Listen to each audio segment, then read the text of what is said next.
नमस्कार साथियों, राजपथ पर आपका स्वागत है। साथियों, राजपथ पर आज मैं आपको एक ऐसा वीडियो दिखाऊंगा जिससे आपको पता चलेगा कि जो बूथ की बात होती है, पार्टियां अपना बूथ की बात करती हैं, बूथ के गठन की बात करती हैं।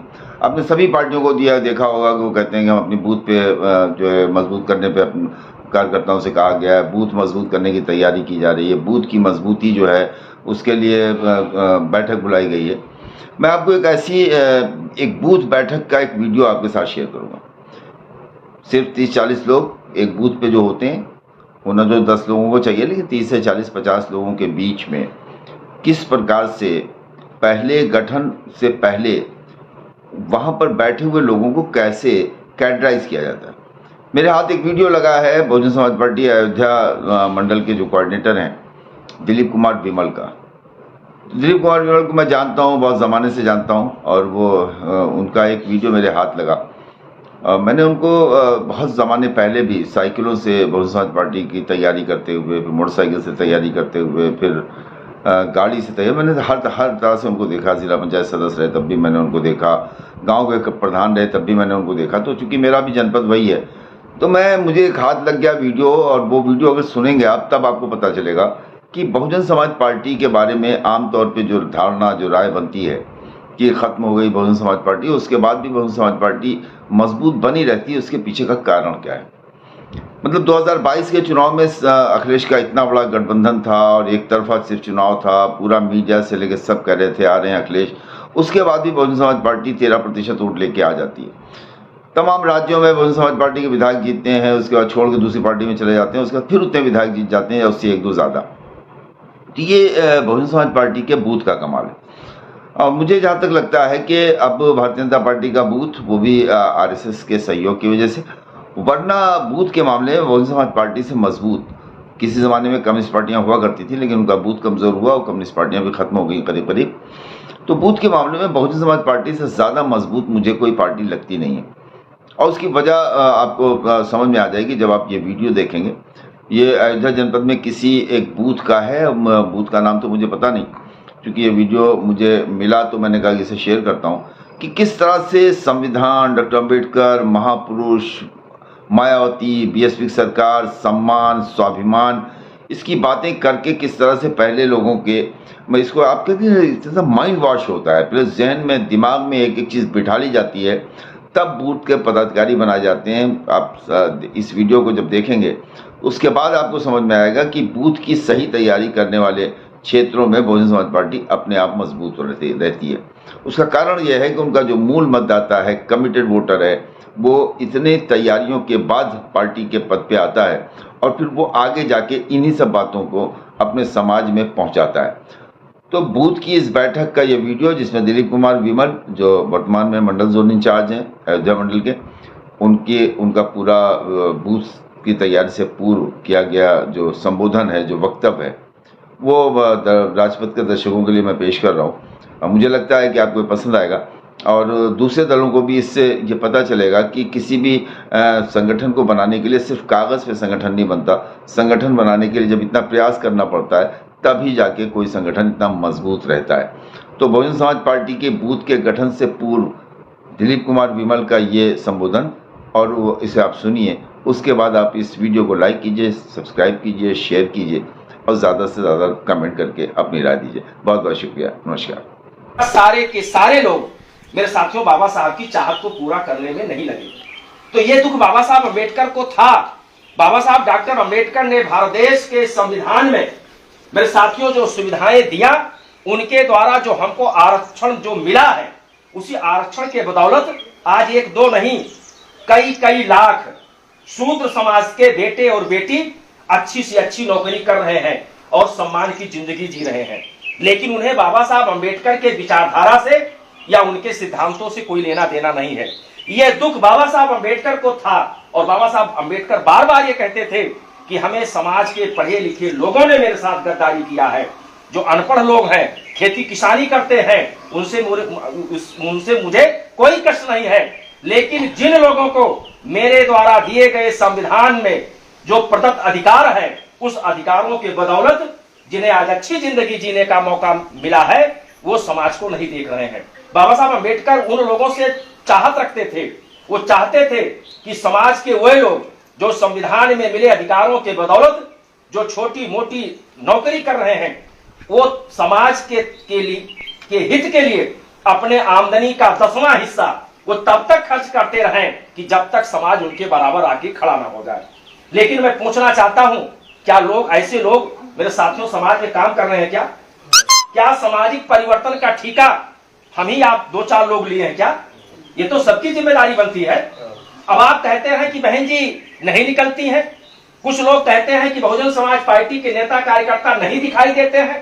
भाई ठीक है, बहुजन समाज पार्टी के नेता कार्यकर्ता नहीं दिखाई देते हैं तो बहुजन समाज पार्टी मजबूत बने और बहुजन समाज पार्टी पुनः सत्ता में आए और हमको जो हक अधिकार मिल रहा था वो दोबारा फिर हमको मिले।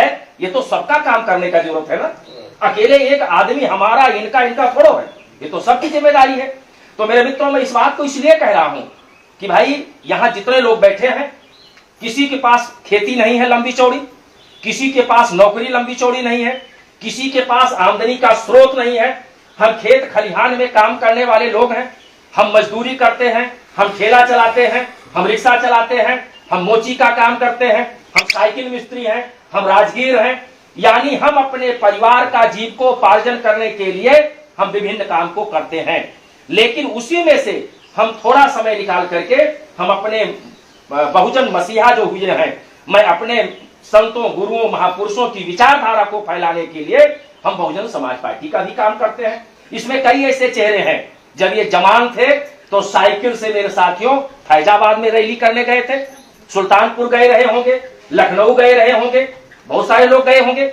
और आज हमारे पास साधन संपन्न है, लेकिन हम घर से निकल करके दूसरे गांव में नहीं जाते हैं। हम चाहते हैं कि थाली में पड़ोस के ला करके हमको कोई दे दे, हम खा के पूरा ऐशो आराम करें। तो मेरे साथियों ये तो संभव नहीं है।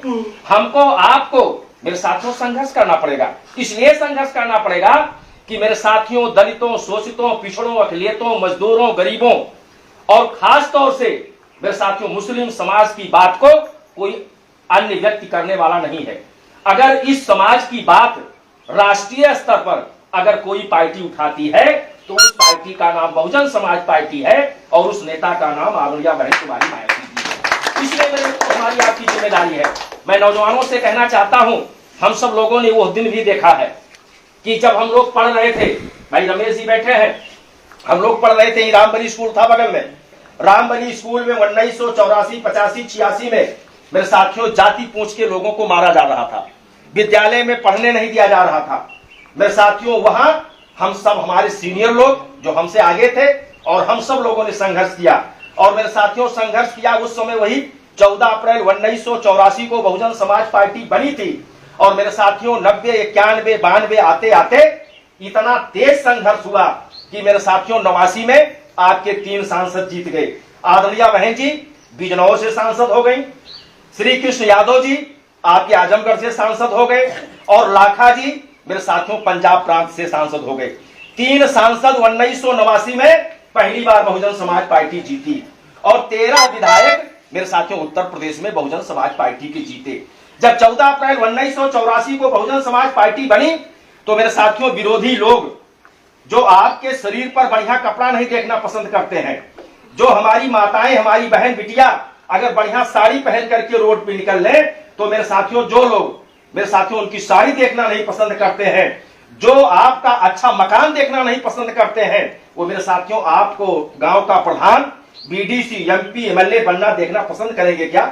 मेरे साथियों जब बहुजन समाज पार्टी बनी तो जो हमारा विरोधी था वो कहता था कि ये सूद सांगड़ी, ये हमारे खेत खलिहान में काम करने वाले लोग हमारे यहाँ गोबर काटते हैं, हमारे खेतों में काम करते हैं, हमारे यहाँ हरवाही करते हैं और अभी भी नेता बनने निकल पड़े हैं, यही तो कहते थे ना। लेकिन मेरे साथियों जितना कहते थे उतने हमारे लोगों के अंदर गुस्सा आता था। गुस्सा आता था कि नहीं आता था? मेरे साथियों पार्टी के बारे में लोग ऊट पटांग बोलते थे, अब शब्दों का प्रयोग करते थे, लेकिन ये विशाल काय समाज जो है, ये हाथी के समान वाला समाज, ये चुप मारे उनकी बात को सुन लेता था और कहता था कि हम आपसे मारपीट झगड़ा लड़ाई करने के लायक नहीं है। लेकिन हमको जो परम पूज्य बाबा साहब डॉक्टर भीमराव अंबेडकर जी जो उन्होंने हमें एक बहुत बड़ा अधिकार दिया है, एक बहुत बड़ी ताकत दिया है, वो ताकत है वोट का। उस वोट के बदौलत हम आपके मुंह को बंद करने का काम करेंगे। और मेरे साथियों, आप सब लोगों ने 1989 से मेरे साथियों शुरुआत किया। अब आप जोड़ लीजिए नौजवानों कि 14 अप्रैल 84 को पार्टी बनी और 89 में कई साल हुआ? 5 साल। 5 साल वाली पार्टी 3 सांसद जिता लिया और 13 विधायक उत्तर प्रदेश में और 2 विधायक मध्य प्रदेश में। जब मेरे साथियों विधायक और सांसद जीते तो विरोधी पार्टी, खासतौर से Congress party, Janata Dal, communist party, Jansangh party, ये कहते थे कि अच्छा इनके भले विधायक जीत गए हों, सांसद जीत गए हों, लेकिन इनकी कभी सरकार नहीं बनेगी, इनके विधायक और सांसदों को तो हम तोड़ लेंगे, यही कहते थे। मेरे साथियों, ये गांव है जो हमारे पुराने लोग हैं, इनको पता है कि ये मेरे साथियों गांव हम लोगों का पहले कटेहरी विधानसभा में हुआ करता था। मया ब्लॉक का दिलासीगंज से लेकर के और गोसाईगंज टाउन एरिया होते हुए 55 पोलिंग बूथ, ये मेरे साथियों कटेहरी आंशिक कहा जाता था।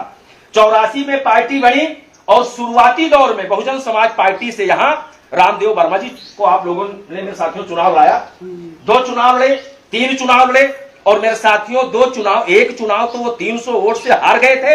और 89 में मेरे साथियों जनता दल की सरकार बनने जा रही थी, क्योंकि तब काउंटिंग कई दिन होता था।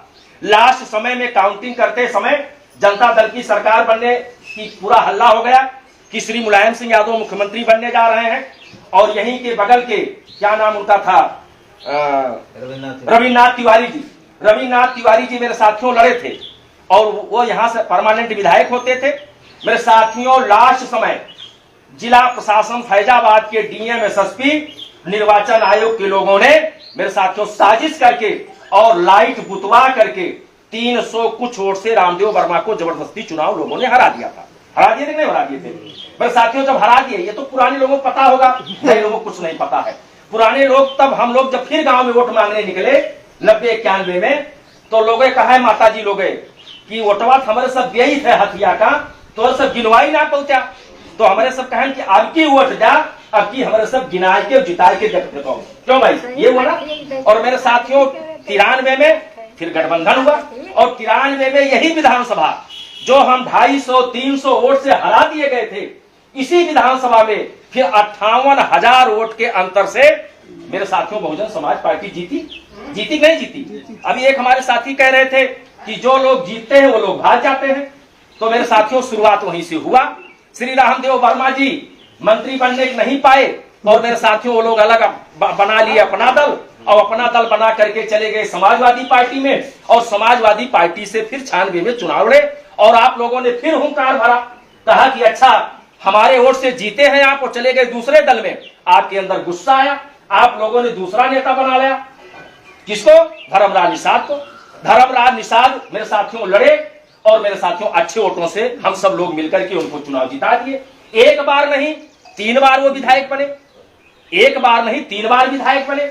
और 96 में लोकसभा में अपनी लोकसभा की सीट मेरे साथियों श्री घनश्याम चंद्र खरवार जी यहां से सांसद हो गए, हुए कि नहीं हुए?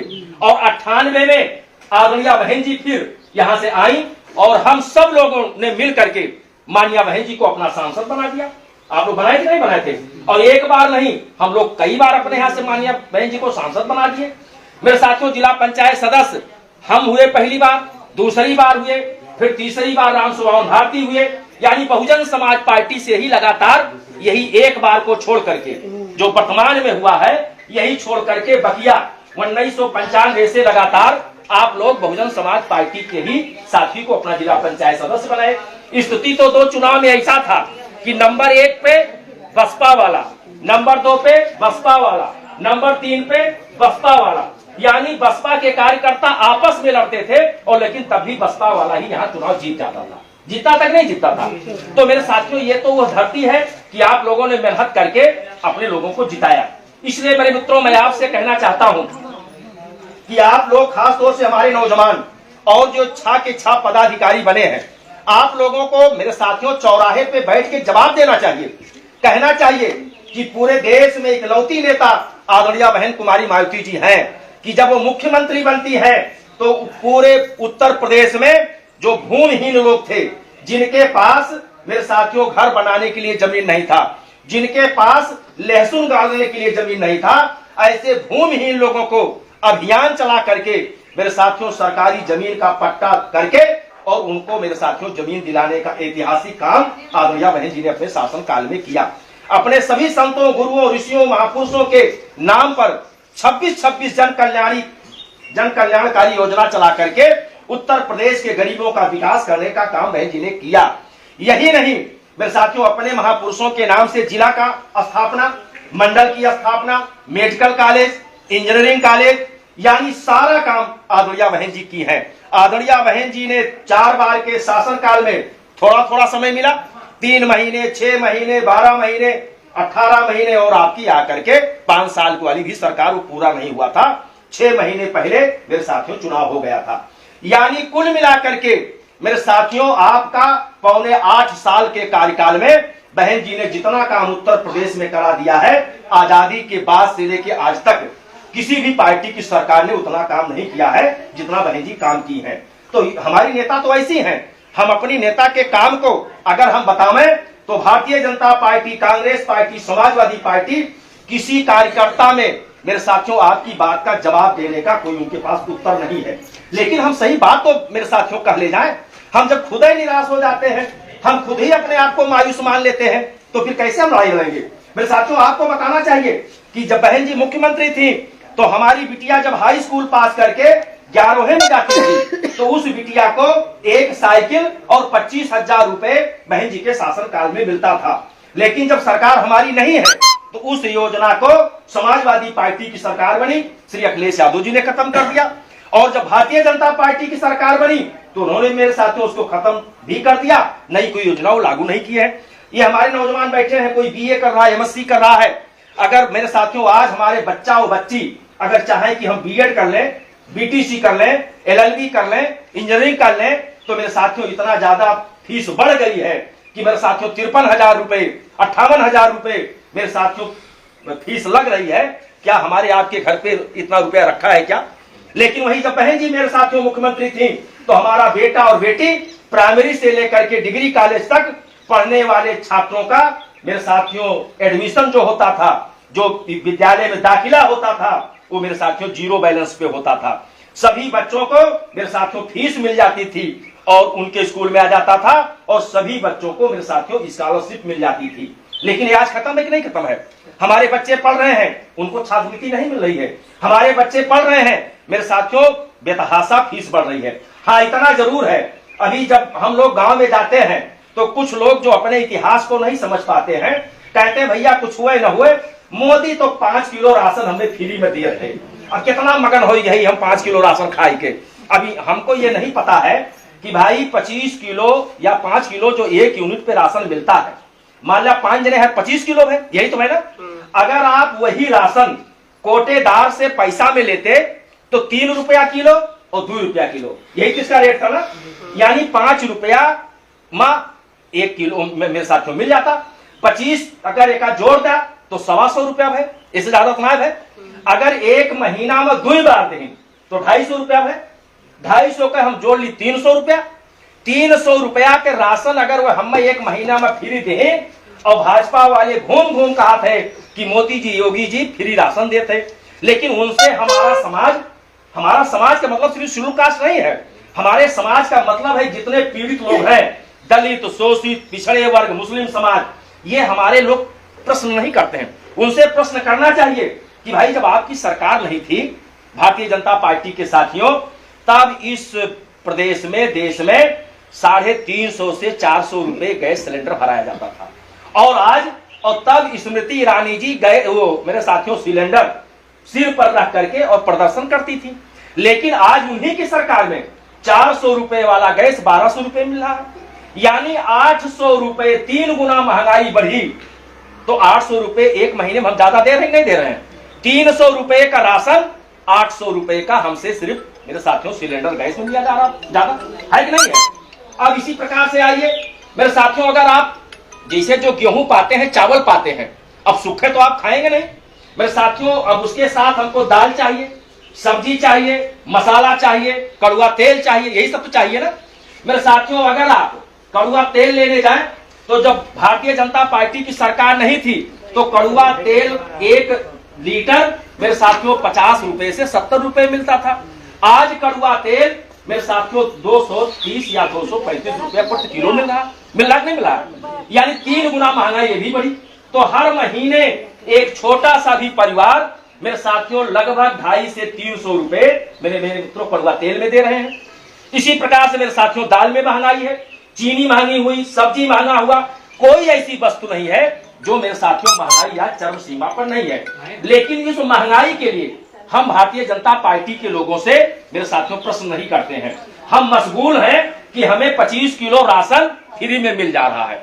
25 किलो दे करके एक 5 व्यक्तियों वाला परिवार एक महीने में कम से कम 3,500 रुपए मेरे साथियों महंगाई के नाम पर देते हैं।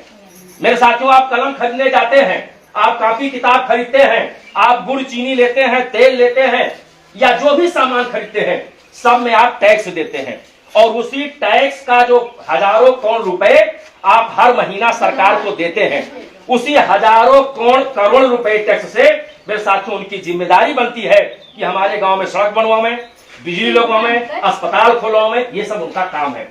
लेकिन मेरे साथियों हम न जानकारी के अभाव में हम इस बात को नहीं बता पाते हैं। इसलिए मेरे मित्रों मैं सब आप लोगों से मैं इस निवेदन के साथ कि मेरे साथियों बातें बहुत लंबी हो रही हैं, लंबी बात न करते हुए अगर आप चाहते हैं कि ये जो बच्चा खड़ा है ये बच्चा भी जब जवान हो जाए, यानी जब इस बच्चे की उम्र 20-22 साल हो जाए, तो ये हमको आपको फिर गाली न दे। इसलिए गाली न दे कि जो आज भारतीय जनता पार्टी की सरकार है, जिस रास्ते पे चल रही है, अगर मेरे साथियों भारतीय जनता पार्टी की सरकार हम सब लोग मिलकर के नहीं हटाए और भारतीय जनता पार्टी अगर सरकार फिर बना लेगी, तो मेरे साथियों उनका मकसद सिर्फ एक है। उनका मकसद है कि परम पूज्य बाबा साहब अम्बेडकर के द्वारा बनाए गए भारत देश के संविधान को ध्वस्त कर देना। ये मेरे साथियों वो चाहते हैं। मेरे साथियों वो हमको आपको पुनः इसी देश में दास और गुलाम बनाना चाहते हैं। अगर आप चाहते हैं कि हमारी आने वाली पीढ़ी दास और गुलाम न बने, तो भाई जितेंद्र जैसे नौजवान, ये हमारे साथी जैसे लोग, इनकी नैतिक जिम्मेदारी है। हम लोग तो 10 साल 15 साल 20 साल वाले मेहमान हैं, जिसकी ज्यादा उम्र है, धीरे धीरे हम लोग सब लोग खत्म हो जाएंगे। लेकिन जो नौजवान हैं, इनके जिम्मे पर मेरे साथियों ज्यादा जिम्मेदारी बनती है। इनके कंधे पे जिम्मेदारी है, ये अपने जिम्मेदारियों का निर्वहन करें। चूंकि हमारे सीनियर लोग अपने 20 साल 18 साल की उम्र में शुरुआत किए थे, हम लोग भी 22-23 साल की उम्र में शुरुआत किए थे, तो आपकी भी जिम्मेदारी है कि आप भी इस अभियान में लगाएं। हम गलत हो सकते हैं, ये गलत हो सकते हैं, ये गलत हो सकते हैं, लेकिन बहन जी तो गलत नहीं है। अगर बहन जी गलत नहीं है, और बहन जी तो मेरे साथियों अपना घर द्वार नहीं बसाई, अपने मांग में सिंदूर नहीं डाली, मेरे साथियों वो अपना शादी विवाह नहीं की, उन्होंने पूरे भारत देश के मेरे साथियों दलित, शोषित, पिछड़े और गरीब समाज को उन्होंने अपना भाई और बहन माना, अपना परिवार माना है। ऐसी नेता बहन कुमारी मायावती जी, मेरे साथियों जो लोग बहन जी पर टिप्पणी करते हैं उनसे आप पूछिएगा, उनको आप जवाब दीजिए कि हम आप अपने 18, 19 और 25 साल की बिटिया को जब वो पढ़ने जाती है, तो जब तक शाम तक वापस नहीं आती है, तब तक हमारे दिल को मेरे साथियों कटुआहट होती है।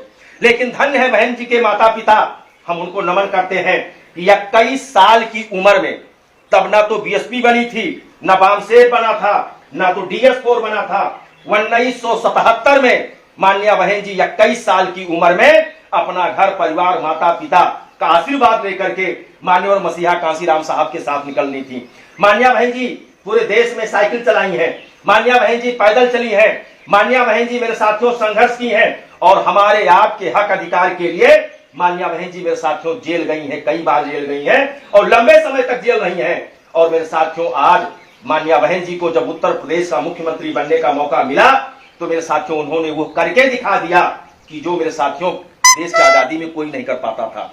जो लोग कहते थे कि हल जोतने वाले लोग, खेत खलिहान में काम करने वाले लोग, ये सूद सांगरी क्या जाने सरकार चलाना, लेकिन धन्य है बहन कुमारी मायावती जी, जब उनको बाबा साहब और आप सब लोगों के आशीर्वाद से मुख्यमंत्री बनने का मौका मिला, तो बहन जी ने वो काम करके भी दिखा दिया कि बड़े से बड़े लोग, जिनके दरवाजे पर जाने में लोगों को डर लगती थी, ऐसे लोग निकल करके आपके दरवाजे पे आना शुरू हुए।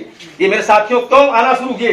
वो आपकी वोटों के ताकत की बदौलत आना शुरू हुए। इसलिए मेरे मित्रों, मैं आप सब लोगों से निवेदन करूंगा कि पार्टी को मजबूत बनाइए, और 10 महीने के अंदर लोकसभा का चुनाव आ रहा है। इस लोकसभा के चुनाव में हमें कुछ नहीं देखना है, सिर्फ देखना है कि बहन जी ने किसे प्रत्याशी बनाया है।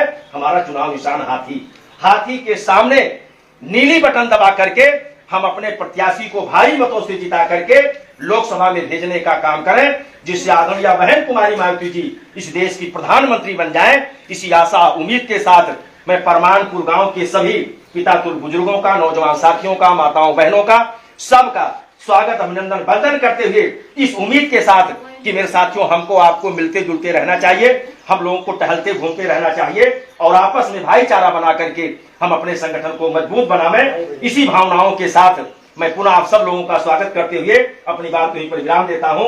बहुत बहुत धन्यवाद। जय हिंद, जय भारत।